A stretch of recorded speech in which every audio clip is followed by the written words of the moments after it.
Can you hear me now, Sunita?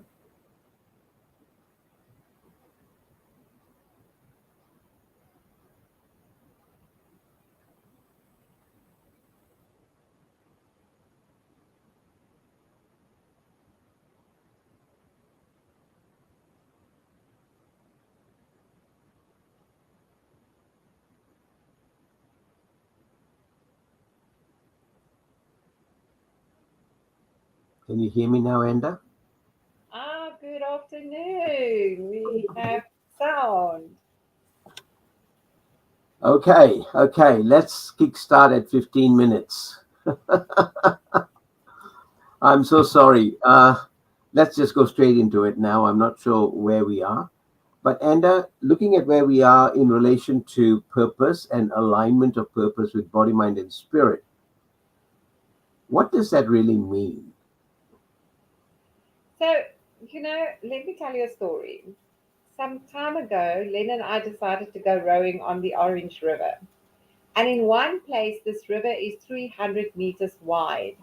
So the Right. water flows fairly smoothly through that breadth of water.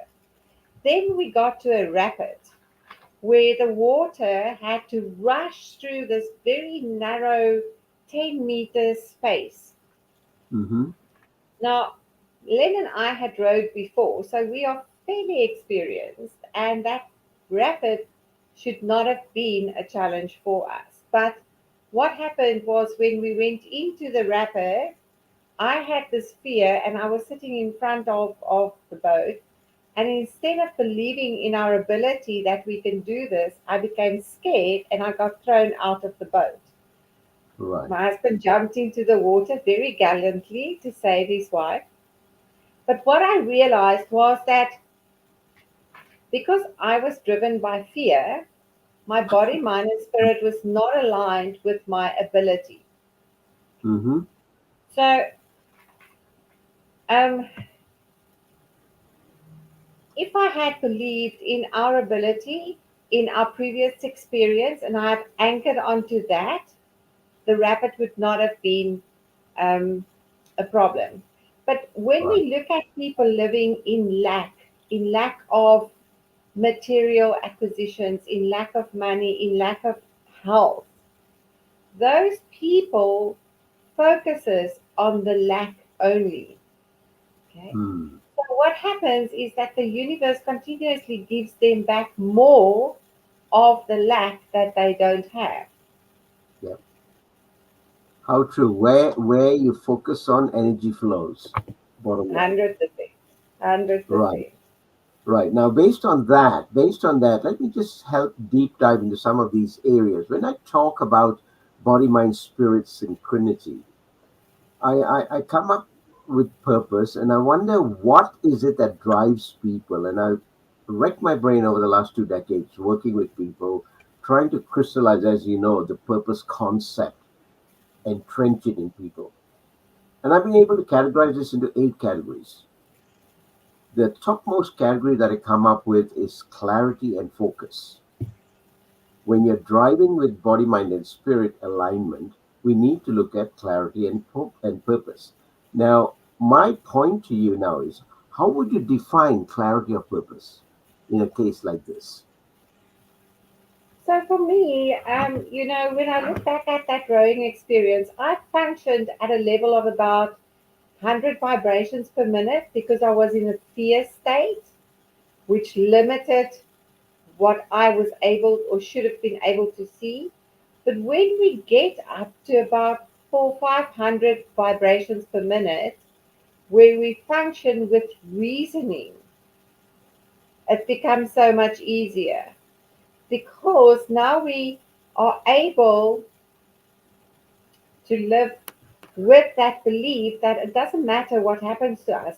We are aligned, we are working towards being able to reason whatever is happening in our lives, and therefore we become more aligned. And when we become more aligned with the universe, um, we actually start going on this magic carpet ride. Okay. And this magic carpet ride, you remember the movie with Aladdin and Jasmine? Yeah. And This magic carpet ride just opens up this whole new world of possibilities and opportunities for you. Because when you get your body, mind, and spirit into alignment with the universe, there's this immediate feeling of weightlessness that comes across you. Mm-hmm. And when you have that, the universe starts to respond back to your thoughts and your emotions. And you have this beautiful landscape that you can align yourself to. But what happens is that this magic carpet ride is not a passive journey. Okay, it's an interactive exploration of yourself, because you're now starting to look at where am I vibrating, how am I functioning, what are my thought patterns, where am I going to, how can I become aligned with the universe. So now you start immersing yourself into this practice, and that's when the synchronicity occurs for me. Right. See, a lot of people, it's at a different level now. It's speaking some jargon to some people. So let's deep dive back, go back a couple of steps, and talk about this idea of vibrations. Why don't you just describe the vibration scale from zero to 700, 800? And we don't need So to go into the details of it, but just in mass categories, if we can just enlighten people on that. So the vibrational scale really is a scale where we measure the frequencies of your emotions. And there are different stages where a person vibrates in. Those vibrations either comes from your ego, where you are driven by your ego, or it is driven by your higher state, where you are more enlightened, where you are more functioning from a perspective of love and joy and reasoning. Now, there's a lot of vibrations in between the lower vibrations, which is anger, grief, greed, jealousy, those kinds of things, up to the higher vibrations. And when you function in your higher vibrations, you function as if things are done by you instead of things are being done to me. Hmm. So I move from a victim mindset to an achiever mindset where I am able to do things, where I'm able to reasoning things out conscientiously and logically. Right, right. Now, when you talk about the victim mindset, we're going to deep dive slightly. We're parking all of this. We'll come back to it. Uh, Deep dive into the area of the armadillo, the victim brain. Now, what happens in this primitive brain is it's got this fear factor, and it draws people down to the lower vibrations. Now, what we need to do is enlighten them. How do we get out of that state to move it from the back here through to the what I call the frontal cortex? And when we do this bridge, that's when you can see your vibrations uplift and your state changes. Therefore, you're in an acceptance mode of opportunities, anything that comes by you.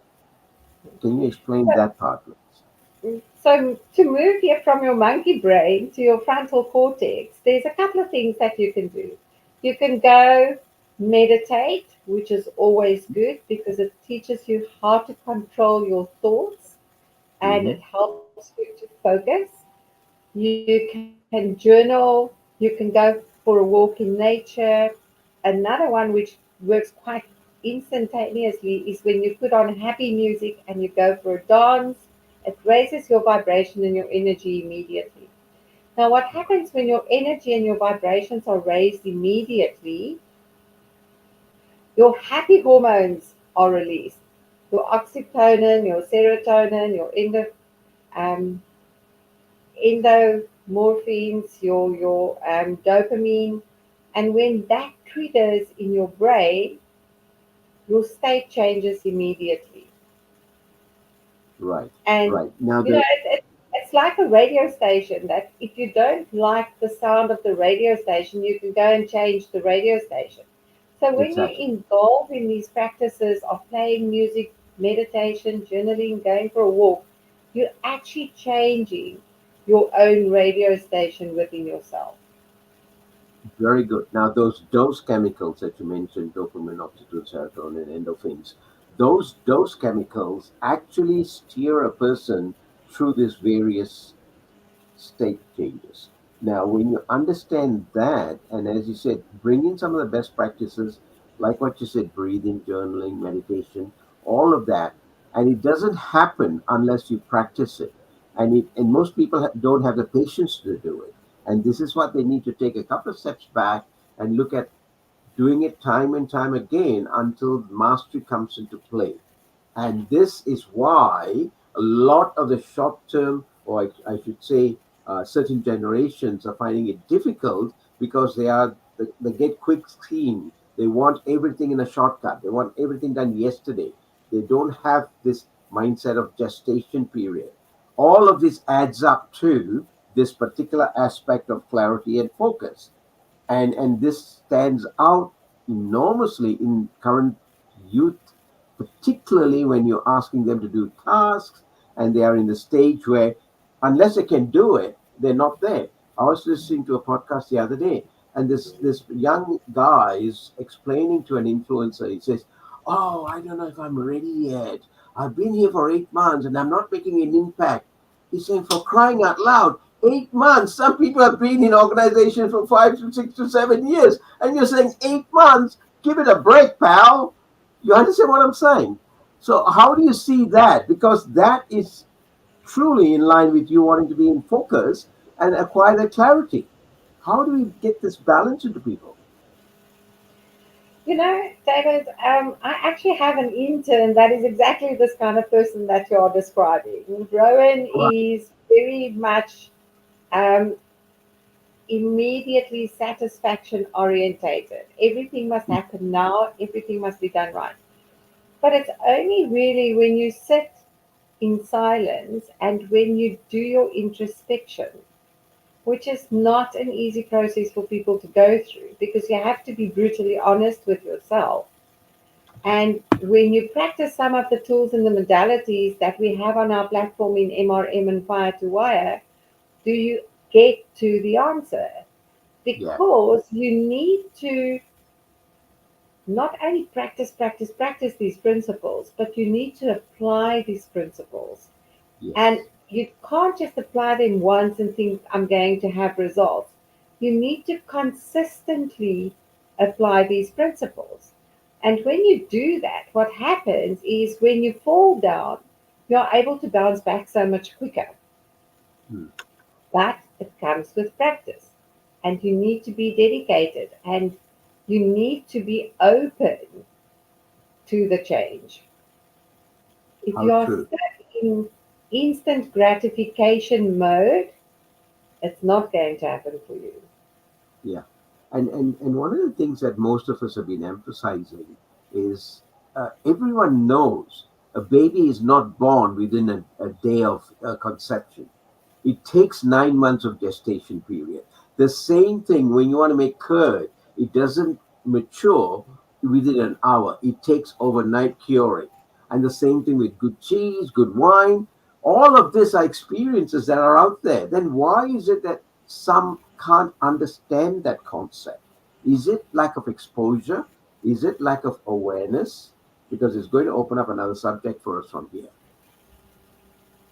You know, I think it's got a lot to do with exposure. If I look at Rowan, for example, he comes from a very small town in the Western Cape.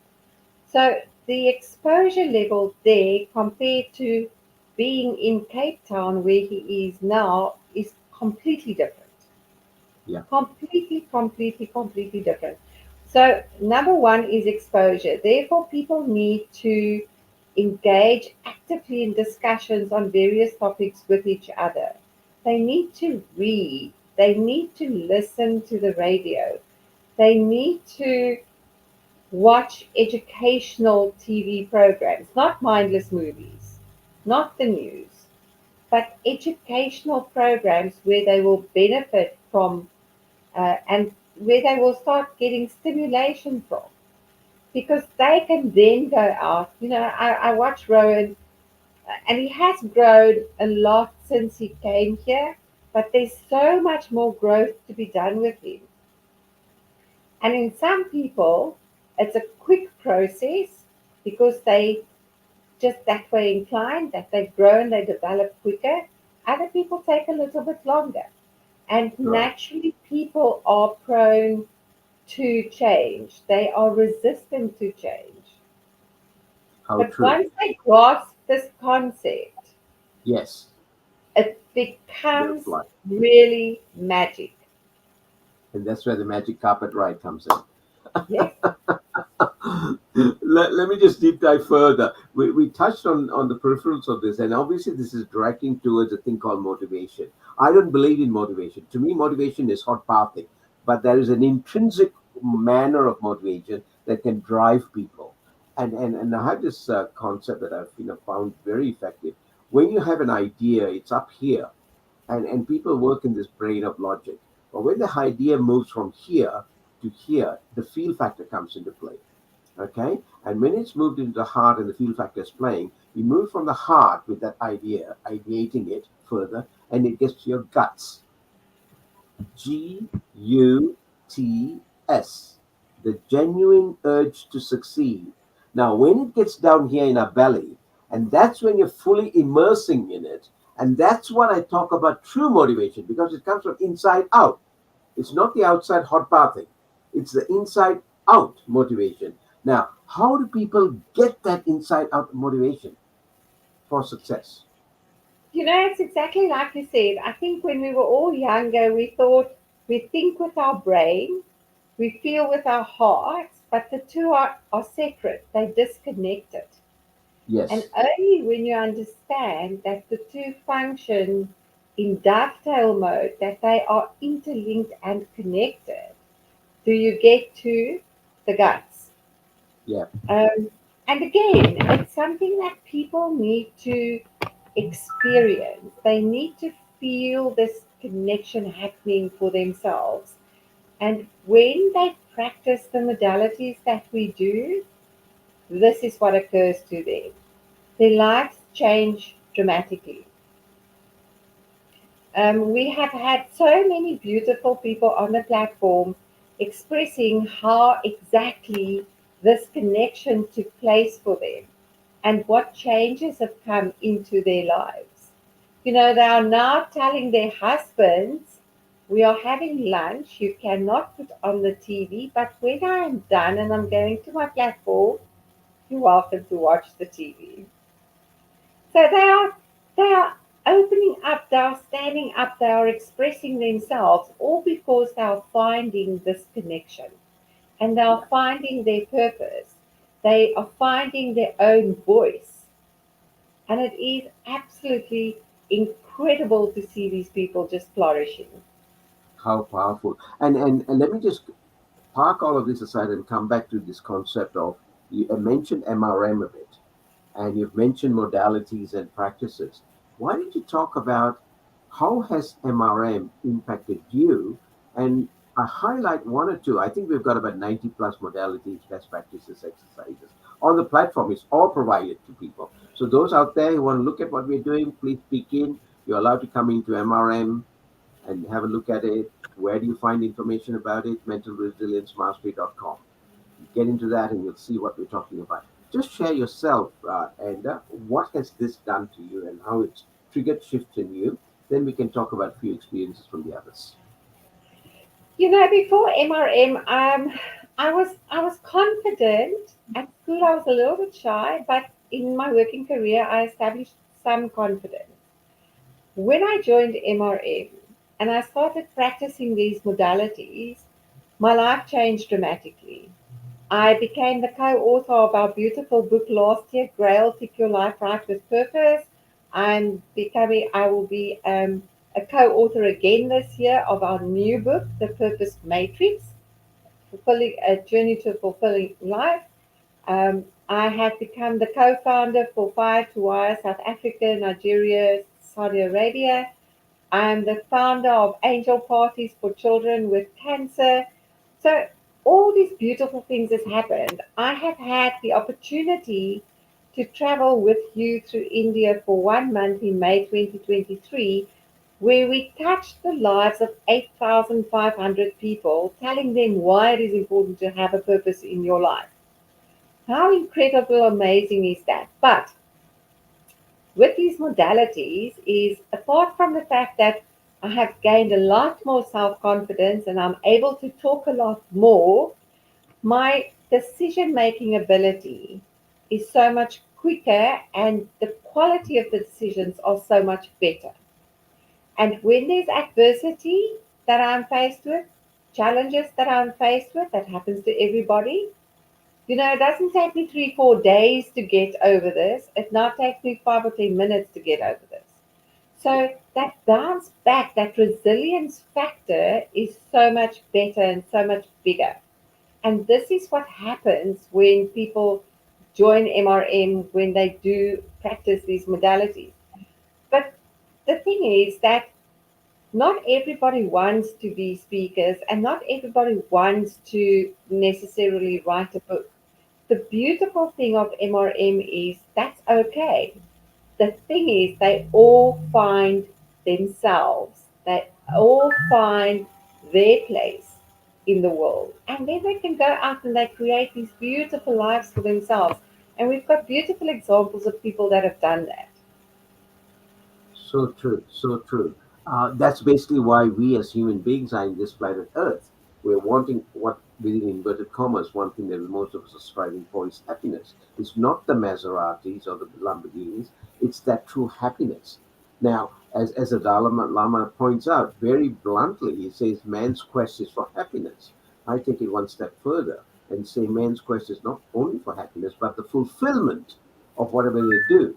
Therefore, as you touch on the subject, full immersion is vital. And for full immersion to happen, body, mind, spirit synchronity is vital. Unless that happens, the other doesn't come into play. So therefore, what we need to look at is how can we get this practice going constantly so a person is on the treadmill doing it. So as an example, what do we encourage the people in the team to do to make sure these practices are put into play? What are some of the areas that we drive this in for them?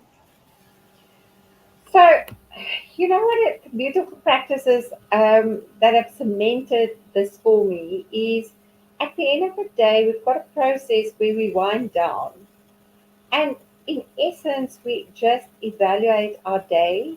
We look at what happened, we look at how we responded to that, because when you practice some of these modalities, you stop reacting. So there's no more emotional outbursts, there's no more chaos, or there's pure chaos, because you start responding to situations.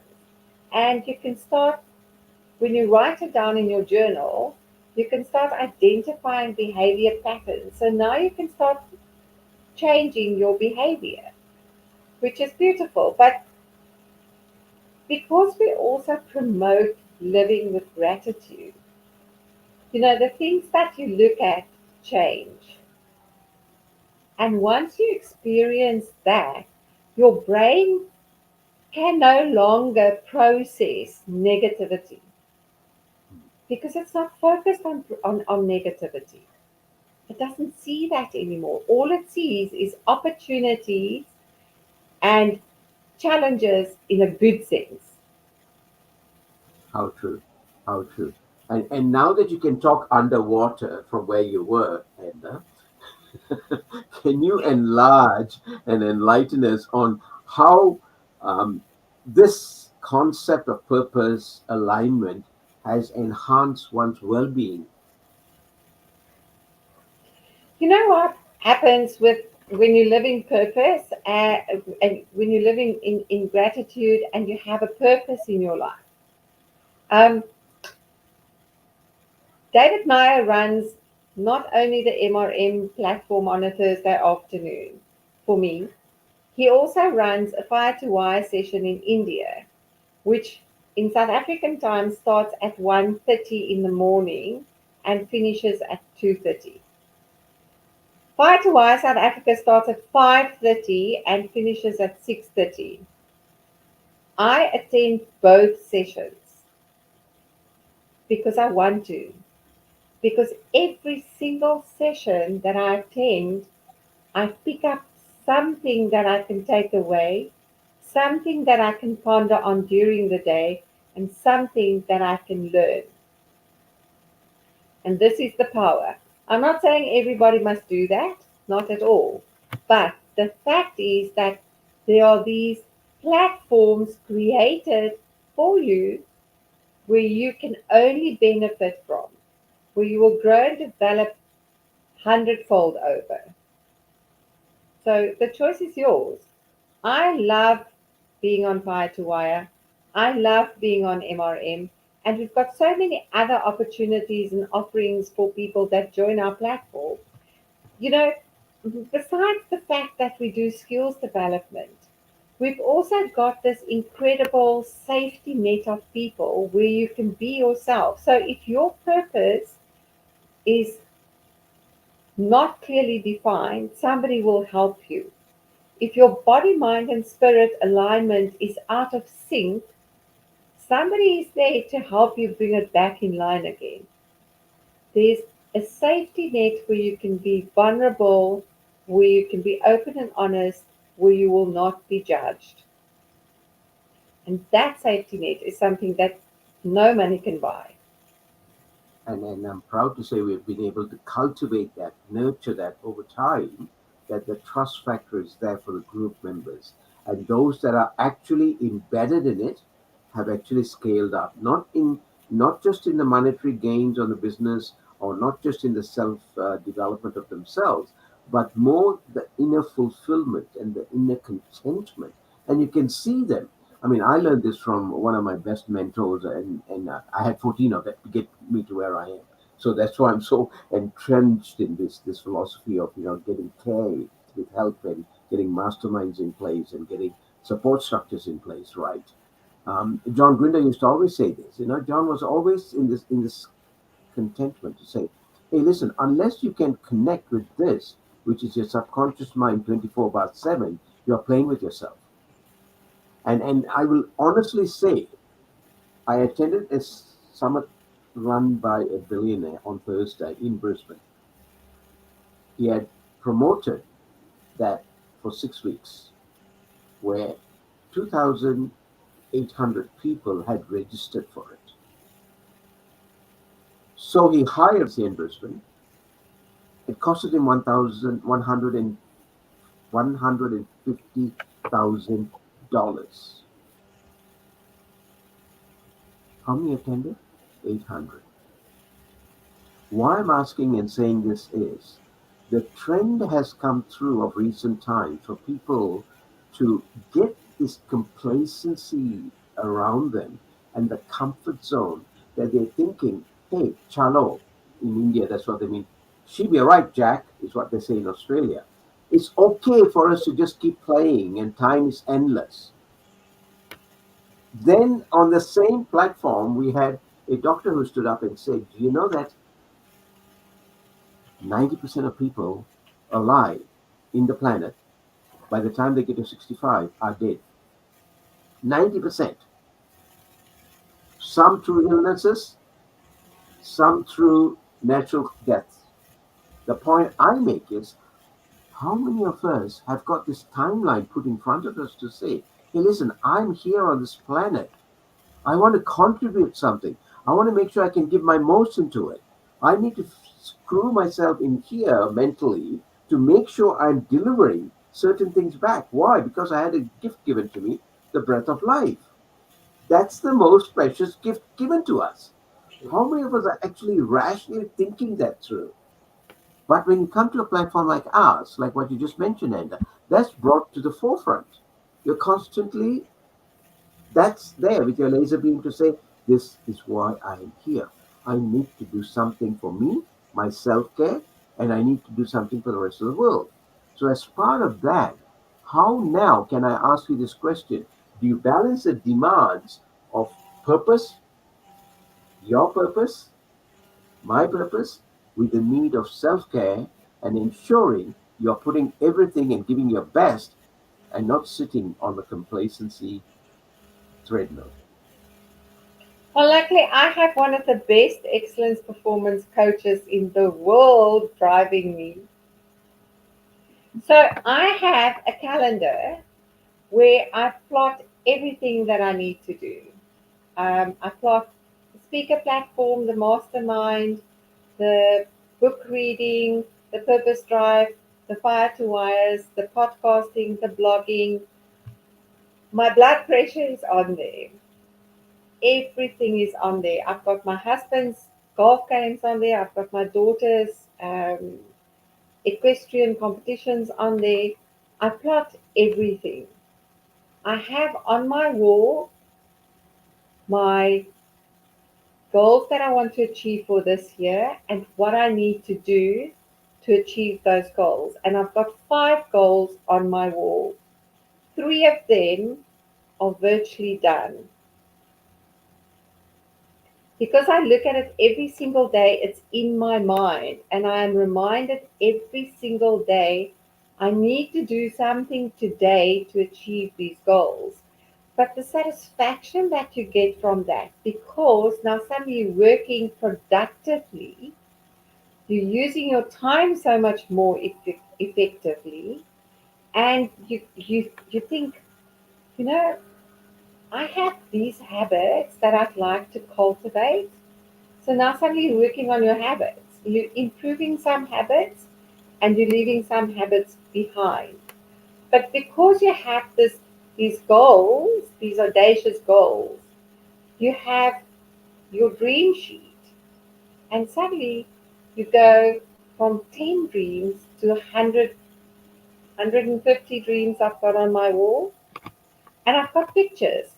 And it's beautiful to see how this alignment with the universe just works its way around to bringing me on the right time what it is that I need to get. And this is the power that we are working with when we align our body, mind, and spirit. We start focusing far better, we are far more productive, quality of decisions is uh, far better. Our relationships and our communication improves so much better, becomes so much better. So when you have this alignment and you're fully immersed in what it is that you are doing, and yes, I still have a normal day to day job, but this becomes so easy for me. This becomes And my lifeline.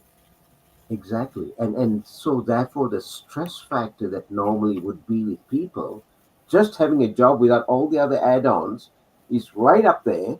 Whereas now you've got the job plus all of these add-ons and the stress level is in control. You are the master of your stress. You know how to turn the switch on and off. And that's the power of this self care.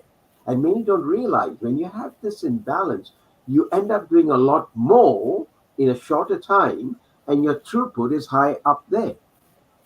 So there's no question of being overwhelmed.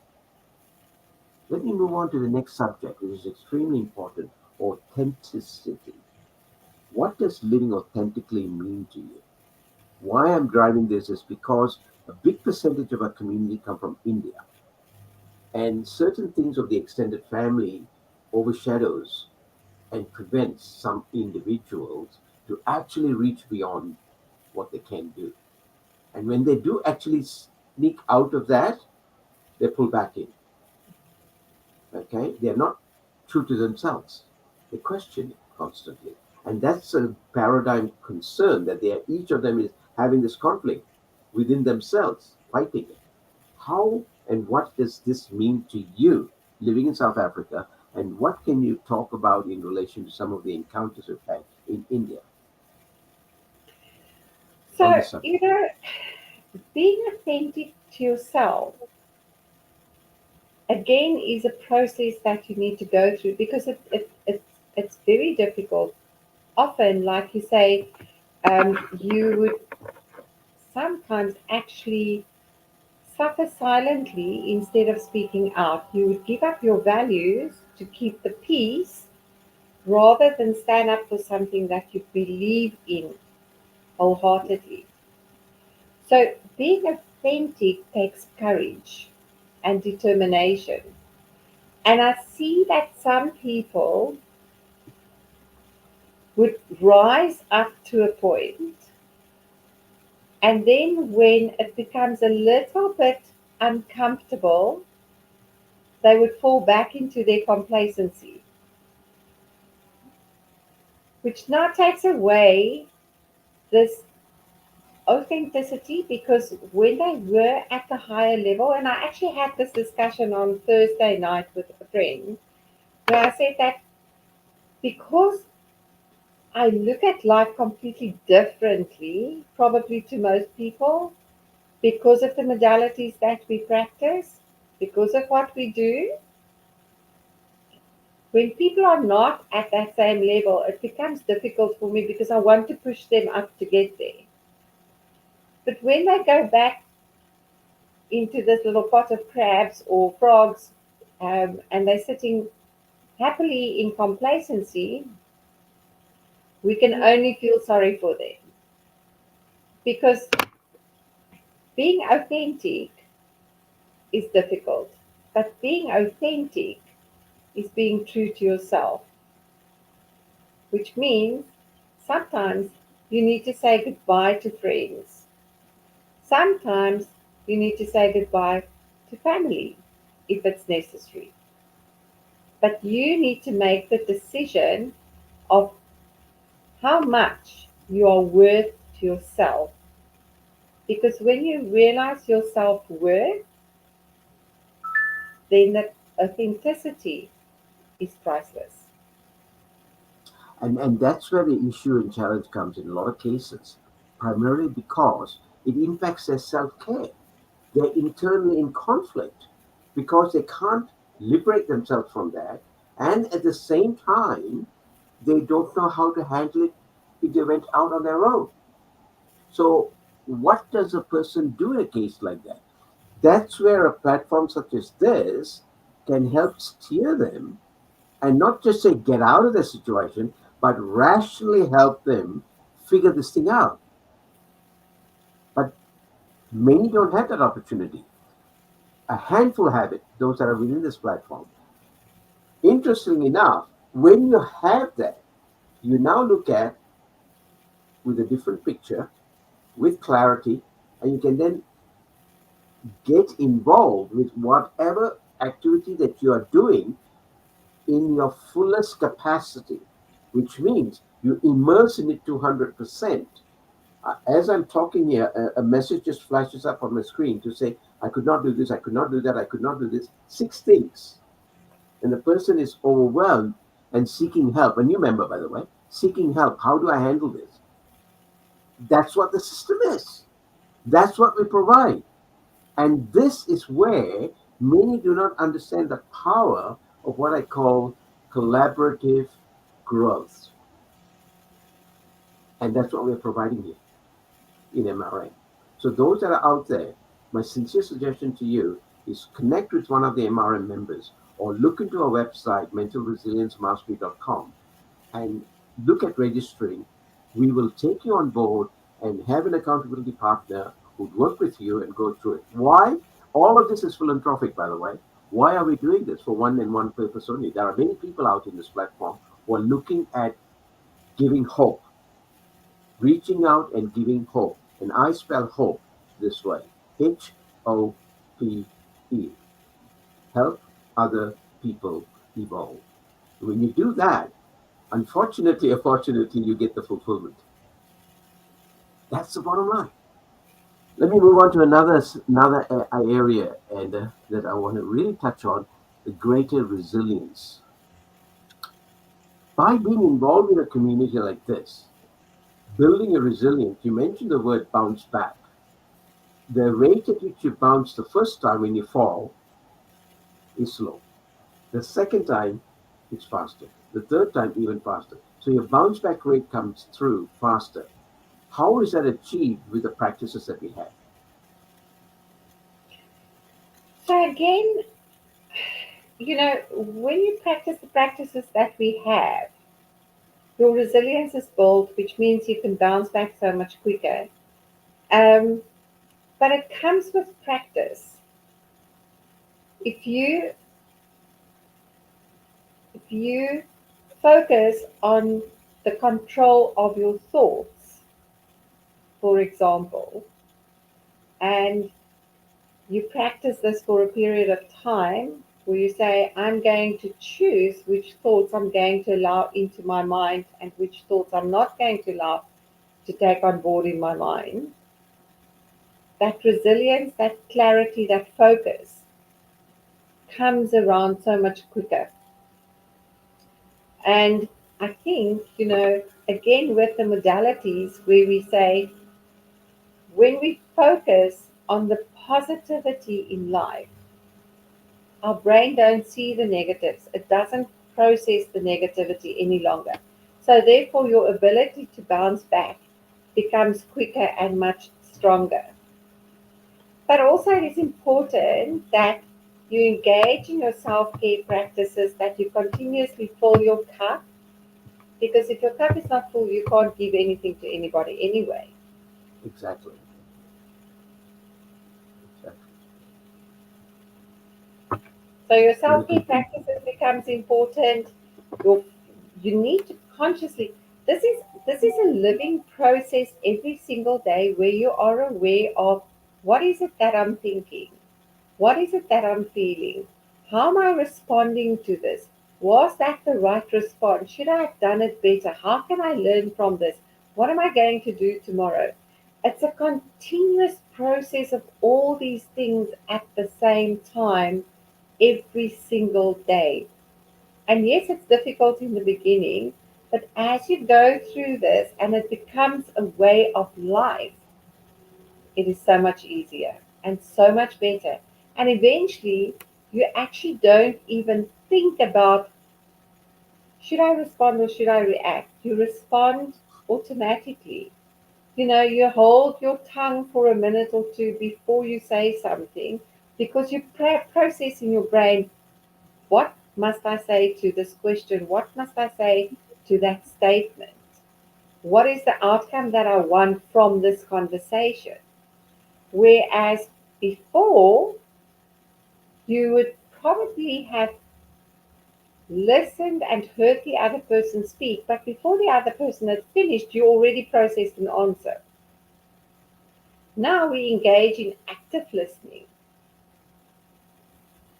and therefore our response is so much better. So our ability to bounce back is so much better. How true. Now, when we have our body, mind, and spirit aligned with the universe, we're now talking a third element here. Now, when we've got that alignment, the impact that comes through us after all the things that we've just spoken is totally different to when we did not have that. The impact is so much more positive from the perspective of you walk, talk, and do something that was totally out of order in the past. My point to you now is, as that person, that new person, you end up becoming a new role model, a better role model for many to follow. Okay? Now, what happens and what are the implications of having that type of a person currently doing and the impact to the community? Forget the impact to yourself now. We've spoken about self care. The impact to the community, to the environment, to the family. So, immediately your family, I think, is the first ones in line that Yeah. that gets the improved version of you. And because of that, your relationships in the home is so much more harmonious. But in the workplace as well, because there's this overspill, it's not just my family I'm going to be treating like this, and in the workplace I behave like that. Your behavior is consistent, and therefore people start looking at you and saying, you have changed. You are not doing this any longer. You now behave like that. I have clients saying, I want to be like you. Hmm. My husband has said, where is my wife and what did David Nair do with her? So there's this obvious change that people can see. in your behavior, in the way that you communicate, in the way that you carry yourself. But then there's that inner change, that fulfillment that you feel, that holisticness within yourself. There's no more searching for answers because you have all the answers in yourself suddenly.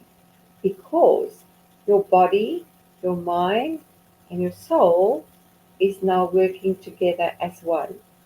There's no more I'm thinking with my head and I'm emotional with my heart. They're in sync. They work together. And when you surrender this into the universe, voila, magic happens. I loved it when you touched. I mean, because my next question is going to be on inner peace, and you opened up the subject of that. How do you define this inner peace, and what is the measuring tool? Because I've always just got this cliche to say what gets measured gets done. So for us to be on that track, what's inner peace? Some might ask, what is inner peace? And You know what I do when I come home every single day? I have two songs that I play every day. One is a Tina Turner song. yeah, Um, simply the best. no, Oh no, her you're out of peace my. mantra. Her peace Oh, mantra. The right, other one is the Ho'oponopono song. And right. then I follow that with piano music. And what that does is it just grounds you after the whirlwind day that you had, the discussions, maybe some arguments, maybe some challenges, and it just grounds you. But because I do that, my family benefits from that because they also have had their own challenges during the day. So their emotions are settled. And I do that immediately when I come into the house. So by the time it's time to cook or it's time to share our day, we are all emotionally stable. The aggravation has dissipated, and we are actually calm, collected. We can sit and discuss things rationally with each other.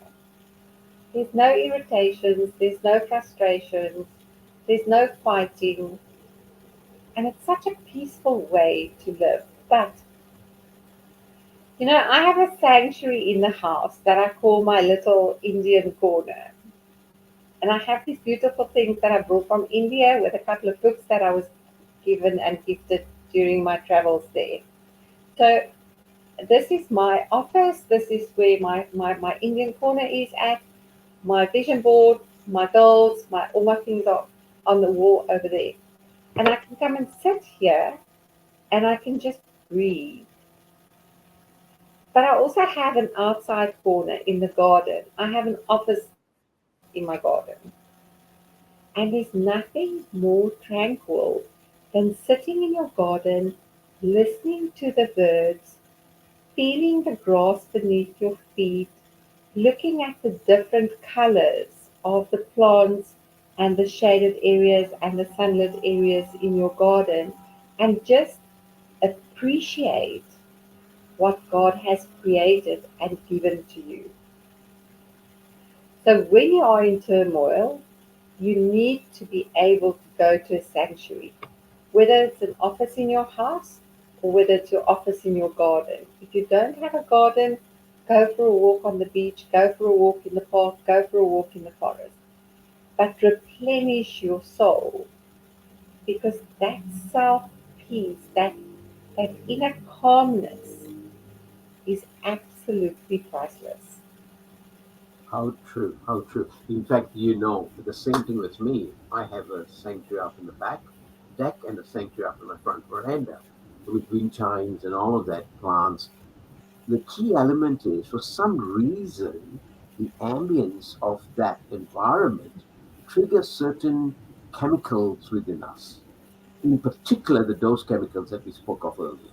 And Yes. when that happens, I take most of my, I call heavy calls out there at the back, because as the call gets, for some reason, as the call could get heavy, intense, there's a breeze that comes in. I think the universe is giving me a sign to do something, and the chime starts, and then after that, it feels so great. Sometimes, which I've done a lot, and I've shared with a lot of people, after a whole day session, if I'm doing deliveries and online stage work, I come back. If it's a counseling session, I need to take a shower. Then I sit down there with a beautiful cup of tea and just be mesmerized. That's what inner peace happens to you. And unfortunately, your brain gets triggered. New ideas come in, and you begin to ideate. And that's when you start bringing up people and say, "Hey, ever thought about this? Ever thought about that?" You see, you do more work outside of that. And I've been a guy that's been driving people nuts with these type of things. But it works. You know what happens? Some of the doctors who are on this platform saying, I'm taking money away from them because they don't have patients. They don't go to the doctors anymore. They're using this self therapy for cure. Come on, guys, join MRM and you see how we play this game of life. This is such an exciting game. You know, I, it's very true that those happy hormones, when they kick in, and the tranquility that you feel when you sit outside in the garden, it's just something that is difficult to describe to other people because they need to experience it for themselves. yeah. So if you have a friend, take your friend by the hand, go and sit in the garden. No talking, just sit, Mm. just be, just experience, just feel. That's And it. see how the dynamics of it works. And see how the relationship dynamics change. Exactly. Fabulous. Last parting words for the audience out there.